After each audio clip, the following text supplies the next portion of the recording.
दंडवत प्रणाम। सर्वज्ञ श्री चक्रधर स्वामी की जय।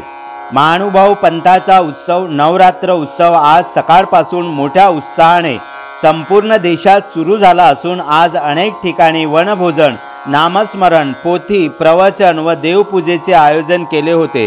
सर्व अच्युत गोत्री आचार्य, महंत, साधू संतांनी ठिकठिकाणी नवरात्र उत्सवासाठी आपली सेवा दिली।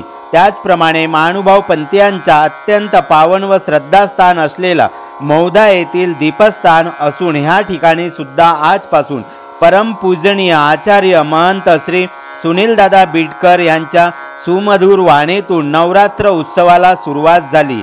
आज पहाटे 3 ते 5 स्मरण, सकाळी 5 ते 6 पूजा आरती अवसर, सकाळी 6 ते 7 गीता पारायण, सकाळी 8 ते 9 उद्वक, सकाळी 11 ते 12 मंगल स्नान, दुपारी 12 वाजता मंगल आरती, विडा अवसर, दुपारी 3 ते 5 पर्यंत नामाचे 10 ठाय प्रवचनाचा कार्यक्रम संपन्न झाला। ह्या कार्यक्रमाचा व पूजा अवसराचा अनेक साधू संत अच्युत गोत्र्यांनी लाभ घेतल्याची माहिती परमप्रीती महानुभाव दर्शन चॅनलचे मार्गदर्शक इथाधिष्ठित श्री मुरारीदादा बिडकर उर्फ मुरलीधर कापसे बाबा मौदा नागपूर यांनी दिली। दंडवत प्रणाम।